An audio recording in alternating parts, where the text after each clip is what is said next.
السلام عليكم ورحمة الله وبركاته.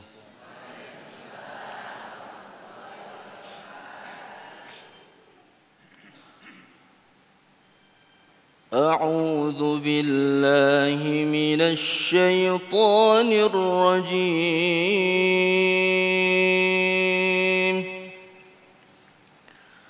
بسم الله الرحمن الرحيم. ثم بدلنا مكان السيئة الحسنة حتى عفوا وقالوا قد مس آباءنا الضراء والسراء فأخذناهم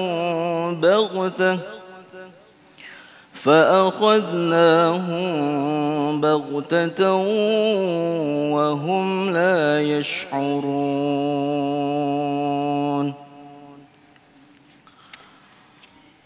ولو أن أهل القرى آمنوا واتقوا لفتحنا عليهم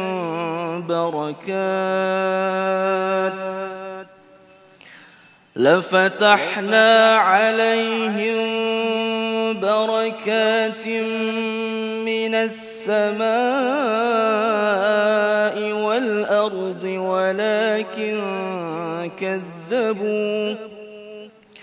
ولكن كذبوا فأخذناهم بما كانوا يكسبون.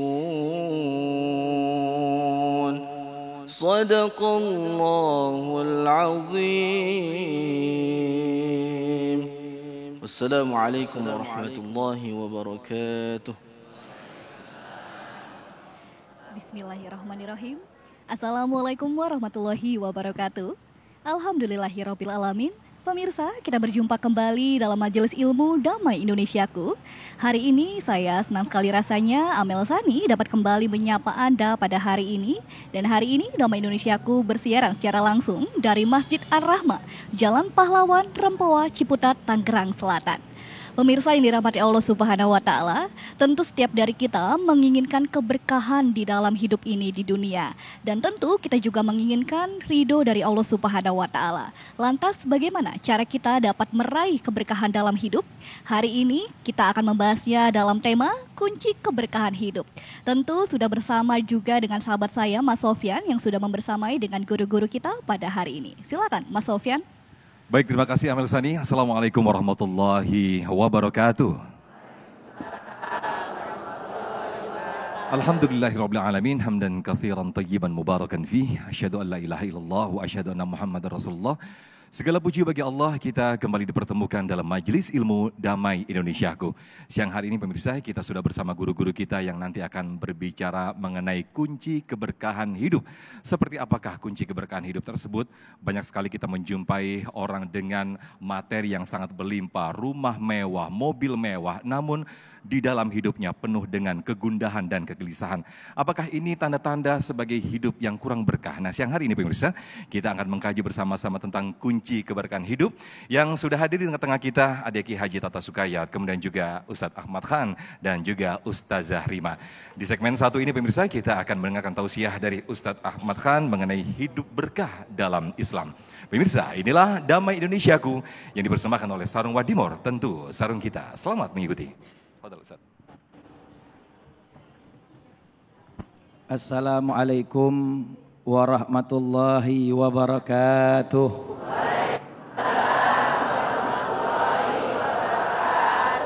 Alhamdulillah wassalatu wassalamu ala Rasulillah Sayyiduna Muhammad ibn Abdillah wa ala alihi wa sahbihi wa man nasarahu wa walah wa ba'du. Segenap jamaah Damai Indonesiaku TV One yang dirahmati oleh Allah Subhanahu wa Ta'ala, dan juga seluruh jamaah Masjid Ar-Rahmah Rempoa Ciputat Tangsel yang insya Allah senantiasa diampuni oleh Allah Subhanahu wa Ta'ala. serta para guru Damai Indonesiaku yang dirahmati oleh Allah Subhanahu wa taala. Alhamdulillah pada kesempatan siang yang penuh barakah ini kita berkumpul bersama di dalam tempat yang mulia di salah satu daripada taman sorganya Allah Subhanahu wa taala, dan ini semua tidak lain-lain dan bukan bentuk daripada kebarokahan yang diberikan oleh Allah Subhanahu wa taala kepada kita.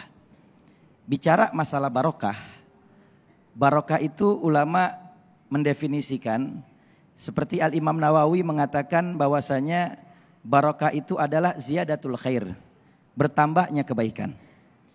Di dalam tafsir Al-Imam Ibnu Abbas mendefinisikan barokah itu adalah thubutul khair ilahi fi syai'in, tetapnya kebaikan yang datang dari Allah Subhanahu wa taala pada sesuatu. Maka itu dinamakan dengan barokah. Kalau kata orang Betawi, berkah. Hidup yang penting kita berkah. Kalau saya boleh pinjam perkataan daripada guru saya, ada ilallah Al-Habib Ali Ibnul Imam Al-Gutub Habibul Barakah Al-Habib Abdurrahman As-Segab. Beliau pernah dan sering menyampaikan di dalam nasihatnya, dan beliau katakan barokah itu, beliau sering pakai bahasa ucapan daripada Al-Gutub Al-Habib Saleh bin Muhsin Al-Hamid Tanggul. Kalau bahasa gampangnya orang Betawi, barokah itu duit di kantong belum habis, udah nambah lagi, Bu. Itu namanya barokah. Makanan di rumah belum habis, udah datang lagi. Itu yang dinamakan dengan barokah. Jadi barokah itu adalah sesuatu yang mungkin terkadang tidak nampak oleh kasat mata, tetapi bisa kita rasakan. Makanya kata ulama, al-barakah junudun min junudillahi ta'ala yursiluha lima yasha. Kebarokahan itu adalah prajurit yang diutus oleh Allah Subhanahu wa taala kepada hamba Allah Subhanahu wa taala yang Allah kehendaki. Makanya kata ulama, barokah itu kalau ada pada waktu dan umur kita, maka niscaya umur yang Allah berikan kepada kita jadi manfaat buat kebaikan. Itu tandanya umurnya barokah. Karena banyak orang yang umurnya enggak barokah. Waktunya terbuang percuma dan sia-sia di dalam perkara yang tidak ada manfaat dan tidak ada gunanya. Contoh, ada orang yang umurnya sudah tua tetapi tidak bertobat kepada Allah Subhanahu wa taala, malah justru terjerumus dalam kemaksiatan dan perbuatan dosa. Padahal sudah dikatakan man balagha umruhu arba'ina sanatan walam yaglib khairahu syarahu falyatazas ilan nar. Siapa orang yang umurnya sampai 40 tahun tetapi keburukannya, kemaksiatannya, dosanya belum bisa dikalahkan dengan kebaikannya, tetap lebih banyak dosanya daripada amal solehnya, maka siap-siap dilemparkan ke nerakanya Allah Subhanahu wa taala. Na'udzubillah min dzalik. Jadi umur kalau barokah jadi manfaat. Waktu kalau barokah, waktunya juga jadi hal-hal yang produktif untuk kemaslahatan di dunia dan di akhirat. Maka lihat banyak orang yang waktunya terbuang sia-sia. Kata baginda Rasul Nabi Muhammad SAW, min husni islamil mar'i tarkuhu malayaknih. Di antara kesempurnaan seorang muslim adalah dia yang pandai memanfaatkan waktunya dan tidak menghabiskan waktunya untuk hal yang tidak ada gunanya. Kebarokahan itu luar biasa. Kalau kebarokahan itu terletak fil kasbi wal mal, di dalam pekerjaan dan di dalam harta seseorang, maka pekerjaannya itu tidak akan bikin dia lupa dari mengingat Allah.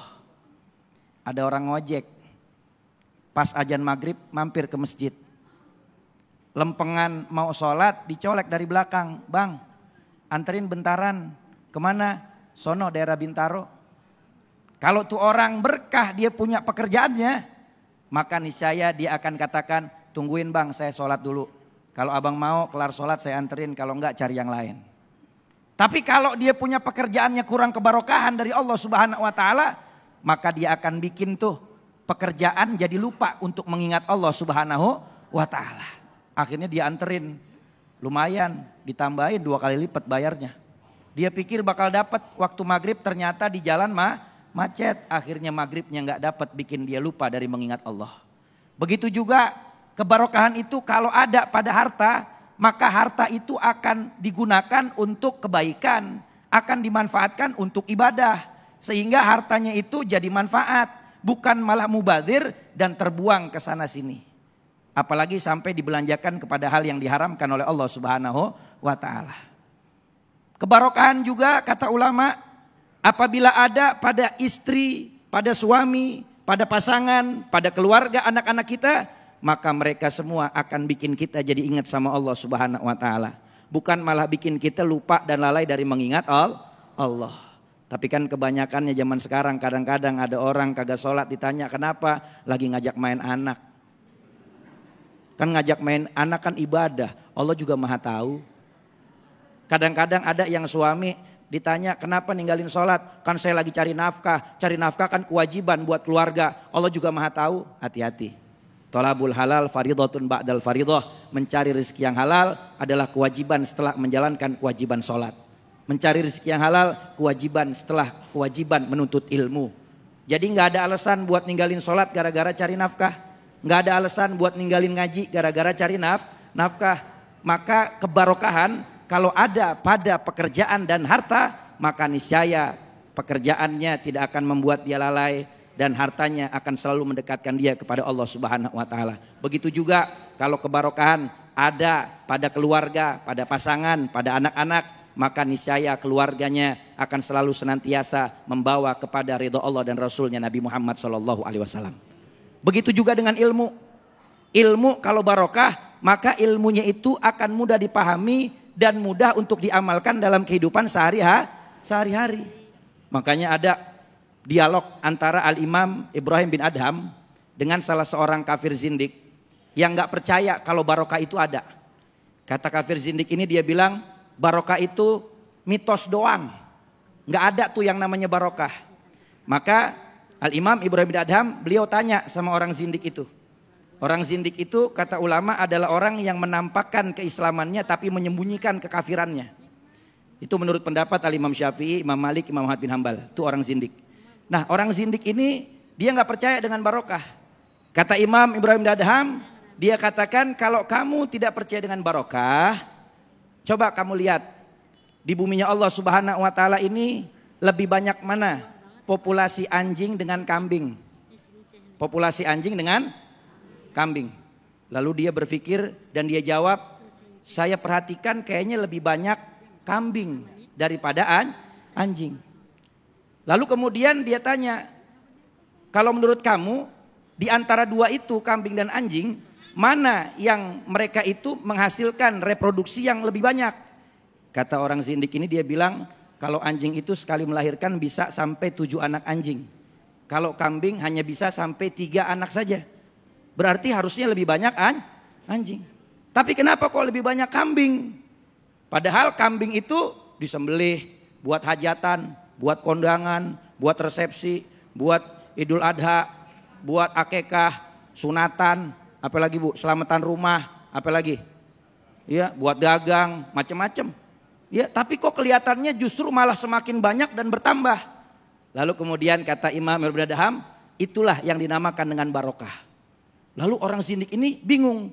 Dia bilang, kalau tamsilnya seperti itu, harusnya yang lebih banyak dan yang dapat barokah itu anjing, kenapa kambing? Lalu kemudian katanya Imam Ibn Adham, beliau jawab, kenapa kambing itu dapat barokah? Karena kambing itu tidur di waktu malam, tidak terlalu larut malam, dan bangun sebelum fajar, sehingga dia dapat rahmatnya Allah Subhanahu wa taala. Makanya kebagian barokah. Sedangkan anjing sepanjang malam dia menggonggong terus, dan ketika mau fajar dia tidur.